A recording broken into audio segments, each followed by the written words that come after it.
Which evidence is there for the existence of a language acquisition device? Well, first of all, it is well known that babies can, of course, learn any language. And in fact, which language they end up speaking, or which languages they end up speaking, is just a function of what they happen to be subjected to. So in other words, a baby in Japan, or a baby in the United States, or a baby in Romania, those are not different from each other, except they get different language input, and as a result, their brain is going to wire differently, and they're going to end up speaking different languages. So that is the first point. Second, if you look carefully at all human languages that we're aware of and synthesize them for what kind of properties these languages actually have, there are some properties that are shared across all languages across the world. And one of them is, for example, that languages have such a thing as verbs and nouns, and it doesn't matter which language you're talking about, there's something akin to the structure of a verb and the structure of a noun. Third, when you look even at newborns, they seem to show already left hemispheric specialization for language. So it is well known that the left hemisphere is more dominantly involved in language production and language comprehension. And it turns out that if you record from an infant's skull as they're listening to language, their left hemisphere is already more dominantly involved in that than the right hemisphere. Fourth, there are clearly critical periods for language learning.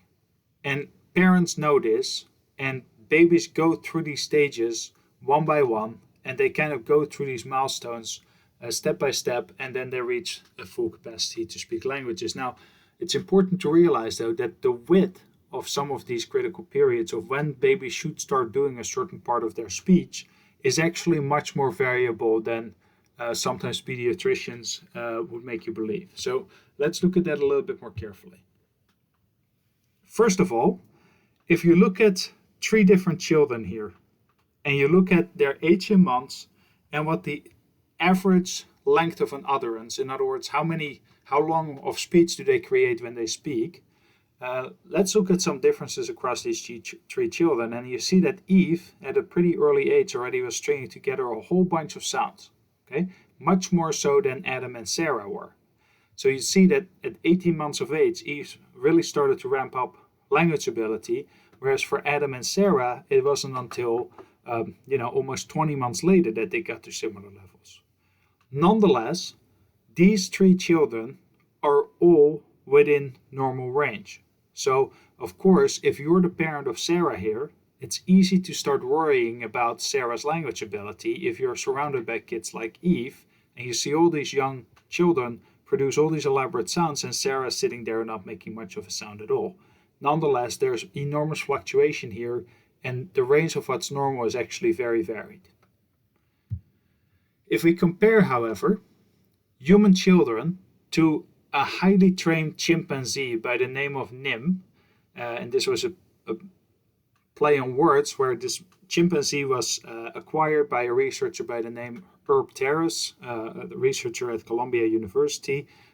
He studied language learning, and he became very interested in seeing whether he could teach this chimpanzee language. So he named this chimpanzee Nim Chimpsky rather than Noam Chomsky. And what you see here is that, again, there's a couple of children here. 2 hearing children, Eve and Sarah, and then even some deaf children, Ruth, Paula, and Alice.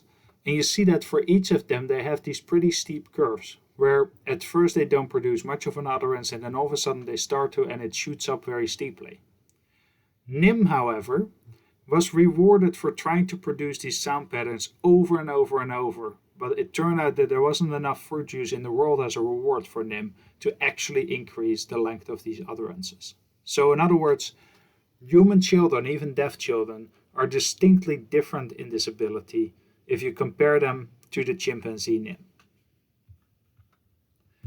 If we look at how language develops and how long these utterances are and what their nature exactly is, there's also a very sort of structured sequence from which babies go to very simple, what's called cooing behavior, where they just kind of do very simple cries, to then what's called reduplicative babbling, which is just making the same sound twice. So ba, ba, da, da, ga, ga.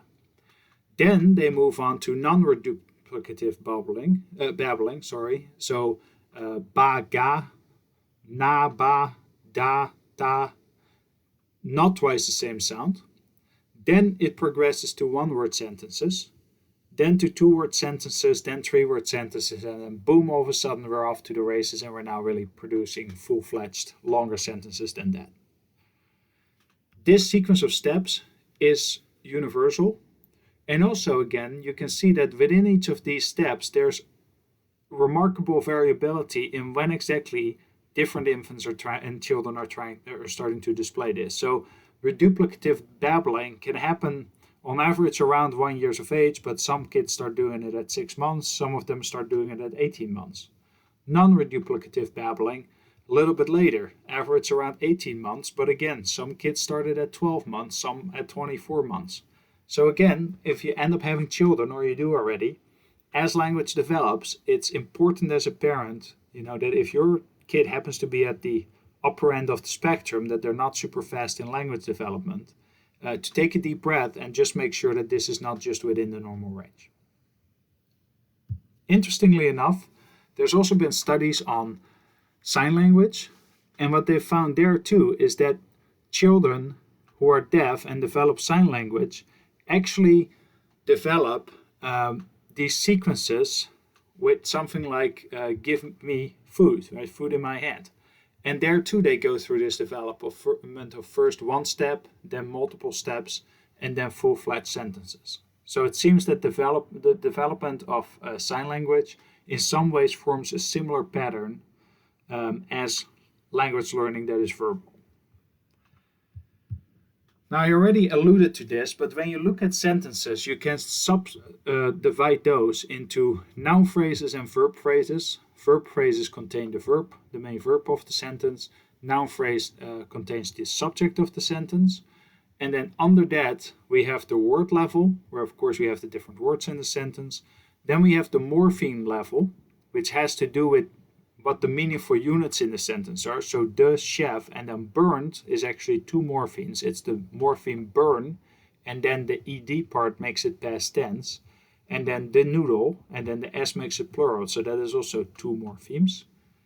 At the phoneme level, you have that whole phonetic alphabet that actually tells you how to exactly pronounce each of those different letters. And that's important sometimes because an A is not always an A. It depends what the surrounding word actually is. So for example, we have article, where the A sounds like ah, or we have bank, where the A sounds like eh, right? So just the alphabet is not enough to fully describe the kinds of sounds that people make for particular letters.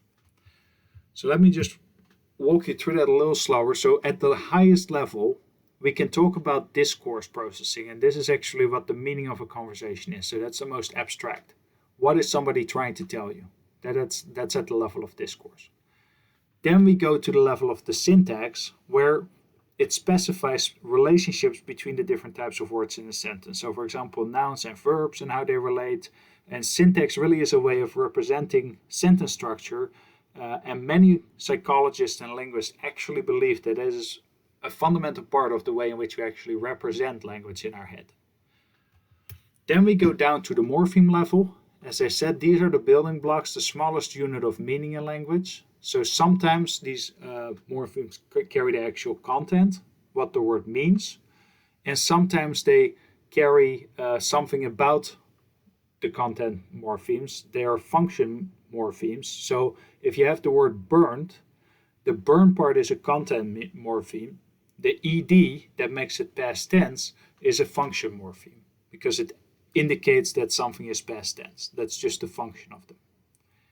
So two kinds of morphemes, content morphemes and function morphemes. If we now go down further, as I said already, phonemes are the smallest distinguishable unit of speech, sound, that make up morphemes in a given language. So as I said, the phonetic alphabet is important because there are many cases where a particular letter can actually be verbalized very differently depending on what the surrounding letters are. So I already said arbitrary versus bank, right? An A is not just an A. It depends on the surrounding letters. A couple of other features of language that make it really, really interesting. A first one is duality of patterning. And what is happening here is that you have this fascinating aspect of language that is made up out of sounds that in and of itself are completely meaningless. And then all of a sudden they get to the morpheme level and they become units that actually carry meaning. So, of course, duality of patterning happens because, in the English language we have agreed that certain sounds have certain meaning. But that is in and of itself not inherent to those sounds. It just becomes that meaningless sound patterns, when combined in a particular way, all of a sudden become meaningful sentences. So that is duality of patterning. The second part that's really remarkable is that, of course, language is completely arbitrary. If you have a chair, there's nothing chair-like about that shape of an object. We could have as well have called it as in Dutch we do, a stool.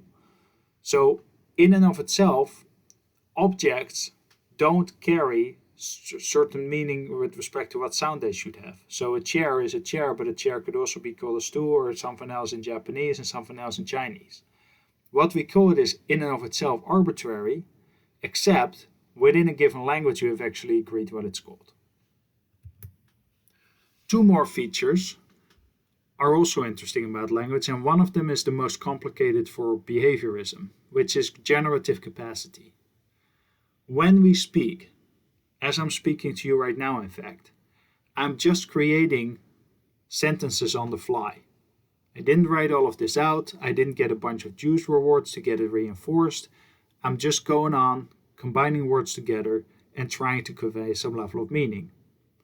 So that's generative capacity, creating meaning on the fly. And that's fascinating because in principle, you can, of course, combine an infinite number of words and sentences with each other.